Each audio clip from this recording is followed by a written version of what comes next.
আমি ডক্টর ইউনূস সরকারের কাছ থেকে আমি মনে প্রাণে চাইবো যেন প্রত্যেকটা লেভেলে, অর্থাৎ পার্লামেন্ট মেম্বার হতে গেলে শিক্ষাগত যোগ্যতা কি লাগবে, এমপি হতে গেলে কি যোগ্যতা লাগবে, মন্ত্রী হতে গেলে কি যোগ্যতা লাগবে, প্রধানমন্ত্রী হতে গেলে কোন লেভেলের শিক্ষাগত যোগ্যতা লাগবে, আপনার চেয়ারম্যান, মেম্বার, স্কুলের সভাপতি, মাদ্রাসার সভাপতি, প্রত্যেকটা জায়গায় যেতে গেলে কোন লেভেলের শিক্ষাগত যোগ্যতা লাগবে, এগুলোর যেন একটা প্যারামিটার সেট করে দেওয়া হয় রাষ্ট্রীয়ভাবে। তাহলে জোরজার মুল্লুকতার এই ব্যাপারটা ঘটবে না। কিছুদিন আগে আমি শুনেছি যে স্কুলের কমিটি নির্ধারণ করতে গেলে এরকম একটা শিক্ষাগত যোগ্যতা লাগবে।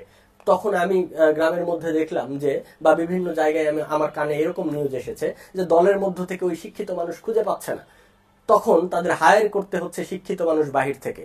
এই যে একটা প্রসেস, চাইলেই আমি নেতা হতে পারি না, আমার টাকা আছে আমি নেতা হয়ে যাবো, ব্যাপারটা এমনটা নয়। আমার টাকা আছে আমি সভাপতি হয়ে গেলাম, তা নয়। আমার কোরআনের জ্ঞান নেই, আমার হাদিসের জ্ঞান নেই, আমার আমার আমার যোগ্যতা নেই কোনো ইসলামিক সাইডে, আমি মাদ্রাসার সভাপতি হয়ে বসে আছি, ঈদগাহের সভাপতি হয়ে বসে আছি, মসজিদের সভাপতি হয়ে বসে আছি, আমার কোন রকমের যোগ্যতা নাই, আমি স্কুলের সভাপতি হয়ে বসে আছি, আমি আমি কয়ের নিচে ব দিলে কি হয় আমি জানি না, আমি এমপি মন্ত্রী হয়ে বসে আছি। আমরা খুবই ভালোভাবে দেখতে পেয়েছি গত পার্লামেন্টে বাংলা রিডিং পড়তে পারে না, সে আমাদের নেতৃত্ব দিচ্ছে। আমাদের নেতা যদি হয় এরকম অযোগ্য, অপদার্থ, মূর্খ, স্টুপিড মার্কা, তাহলে আমাদের দেশের জনগণ কি হবে, এই বিষয়টা ভাববার বিষয়।